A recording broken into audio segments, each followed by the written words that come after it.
All right, welcome back. Social 30. The end is near.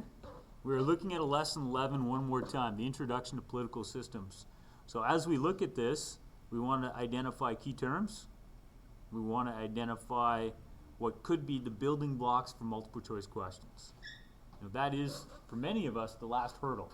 That if we can get past that, we can unlock true greatness in this class. So as you've looked over this lesson, what would you consider to be the key terms that you would expect to see on the test? Yes, sir. Accountability. So accountability and connecting that with the idea of democracy. Now, how does accountability connect to democracy?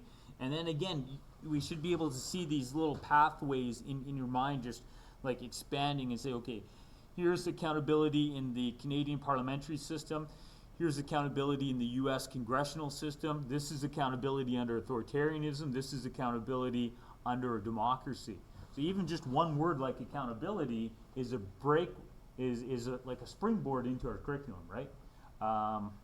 So what is accountability, right? This is the government being held accountable for its policies. Specifically, to what extent do the policies reflect the will of the people? And if the people don't will those policies, associated with accountability would become opposition. Are there instruments or avenues of opposition within government? How can the people voice their opposition? Is there room for dissent, discontent? Or is opposition minimized? Is there an official opposition, as in Canada with Her Majesty's Loyal Opposition? Or is opposition, has it been eradicated like we saw in Adolf Hitler's Germany, as he outlaws the other political parties and then even purges his own SA? So accountability, should expect to see that term. Any questions about accountability? So one of the benefits of a democracy is the transition of power. When the government is held accountable, when the people don't vote Trump back into presidency, then there was a rather smooth transition of power with a Capitol Hill riot hiccup. But the Capitol Hill riot was noteworthy because that's not typical of a democracy. So when the government's held accountable, typically in a democracy, it's the will of the people that reigns supreme.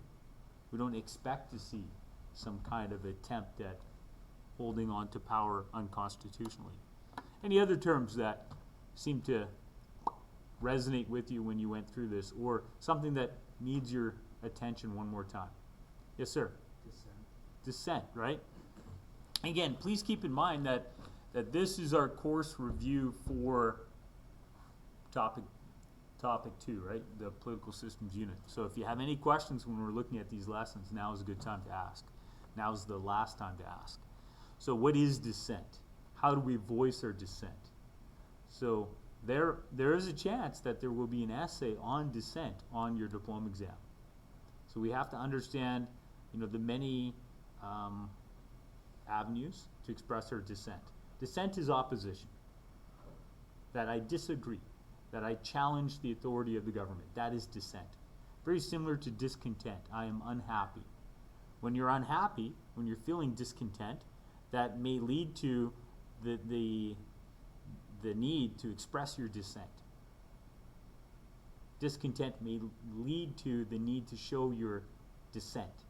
That I'm not happy, I'm feeling discontent, and I'm going to express dissent.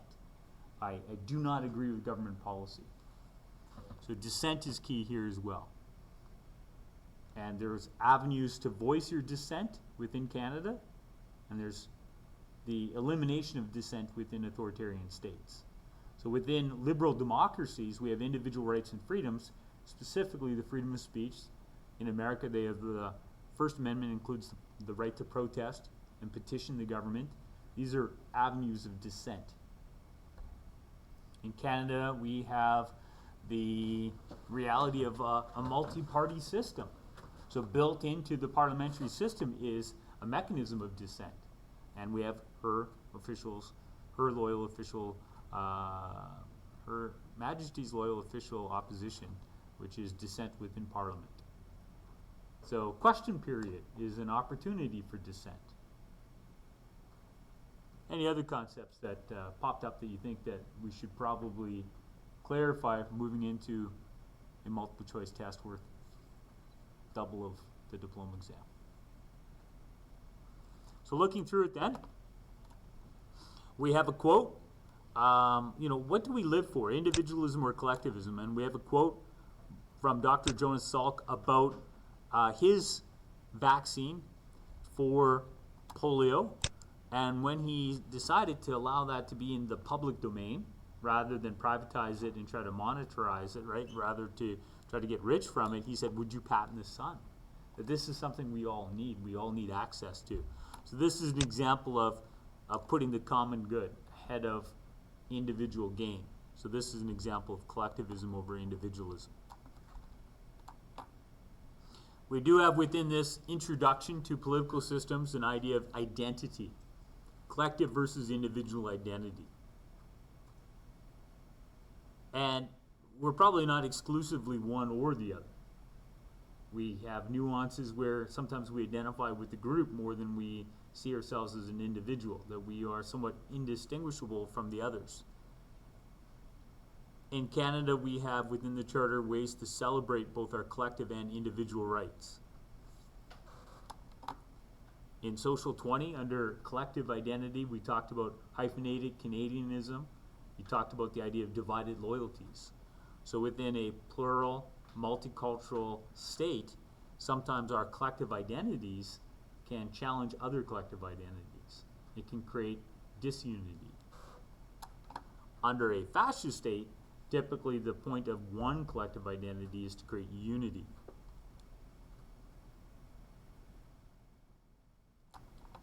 One of the nuances in an essay might be the idea, what virtues are the cornerstones of your civilization? You might see the idea of virtue on my test, but you probably won't see the concept of virtue on the diploma exam. I might throw some of these quotes here at you on our test.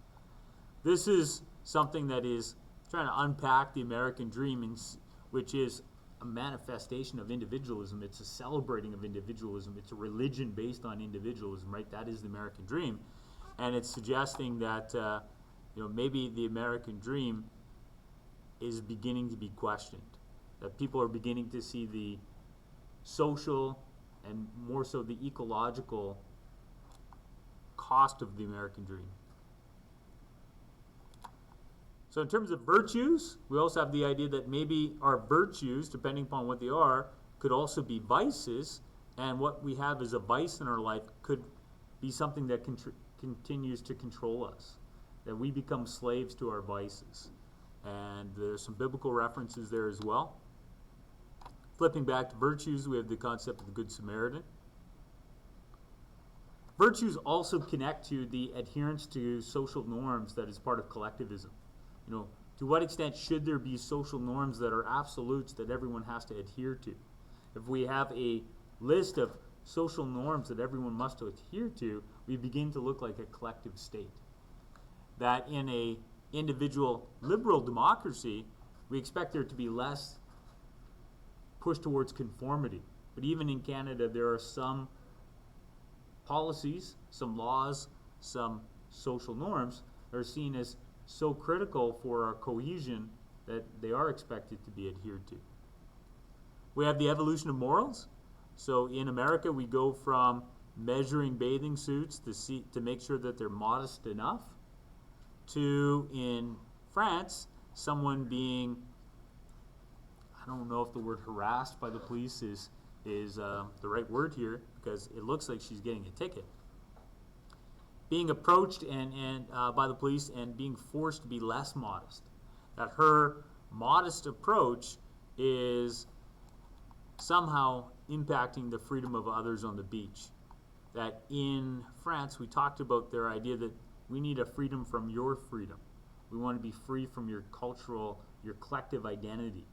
Your collective identity somehow hurts me. By seeing your collective identity on display, by wearing a burqa or a burkini at the beach, that's hurting my freedom. So in France, there's laws against wearing some cultural attire at the beach. It's a very interesting paradox. Here we have a cartoon And anytime you see red boxes around stuff, that's something that I'm like, you know what, maybe I'll consider putting this on the exam. That's what a red box means. I'm considering putting that on the multiple choice test.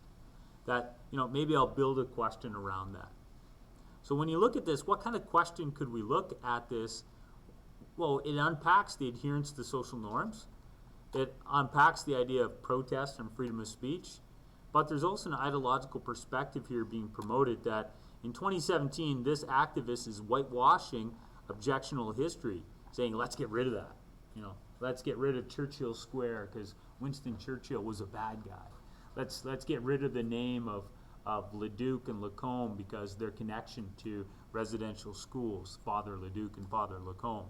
Well, the warning from the cartoonist here from the Edmonton Journal is that, if we try to whitewash history, rather than, deal with the legacies of it, if we just try to erase it, then what is to say that humanity won't be erased in the future? Because maybe we will be what is seen as being offensive in the future, and that will be canceled in the future. Then there's some more articles about the burkini ban and stuff like that. Now it gets into the key principles of government. One of them is legitimacy. How do you know you have a legitimate government? In the feudal era, legitimacy was based upon the will of God. God willed me to be born the king's son, I will be king. Now legitimacy is traced in a democracy to the will of the people, to electoral results. And even during the administration of a government, the legitimacy of government is still challenged. Even if the government has a majority government, there's still opportunities for Canadians to express their discontent, their dissent with government. Transparency, can we look into government and see what they're doing? There's times during COVID we couldn't look into Trudeau's government and see what he was doing. He wasn't even meeting. There's times when Parliament is closed, but yet decisions are being made. Decisions that cost Canadians tens of, or even sometimes hundreds of billions of dollars, are being made in back rooms in private homes. That lack of transparency is not liberalism. So liberalism is based upon transparency. We should be able to see into government and watch for corruption, watch for misallocation of our resources. Key to transparency sometimes is the role of the media as a watchdog of democracy, to hold the government accountable.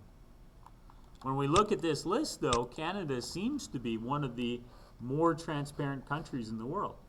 Number 2. Like, what? Number 2 in transparency rankings. So as unhappy as I am about the lack of transparency of the Trudeau government, the polls suggest that we are one of the most transparent countries in the world. Accountability. Governments are accountable if voters can discern whether governments are acting in their interest and sanction them appropriately. And these are the most accountable and least accountable countries in the world. So the bottom countries, these are authoritarian countries or countries that have warlords and anarchy. And the most accountable countries are democracies. So if you're writing an essay, the only other essay you'll write is on the diploma now. If you write an essay on the diploma political systems essay and you're talking about why we want a democracy, because you're more likely to be able to have accountability. And accountability leads to trust. Trust leads to stability. Interesting though, and I find these numbers alarming, where trust in government is highest and lowest. France, United States, Spain, United Kingdom, Japan, Germany, these are all democracies, and yet there's very little trust in government. China, we recognize China is not really a democracy, it's a one-party state, and yet apparently the people trust their government. Looking into Shanghai in the last few weeks, I'm not sure that the people trust their government as much as they're forced to say that they trust their government.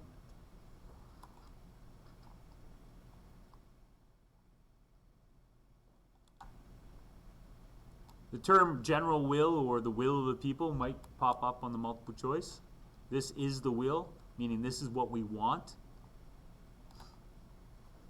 Again, dissent is dissatisfaction with what the government is putting into policy. Some would argue, Thomas Jefferson, that dissent is patriotic. That how do you ensure that your government is strong? You criticize it when they're worthy of criticism.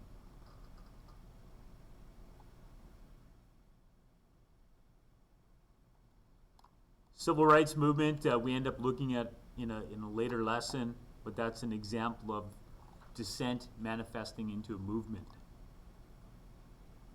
Where is dissent most and least likely to be allowed? Again, least likely in authoritarian states, including some of our allies like China and Saudi Arabia.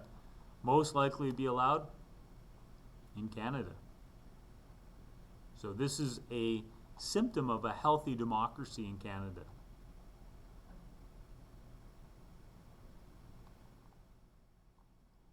All right, so that was lesson 11. Any residual questions about lesson 11?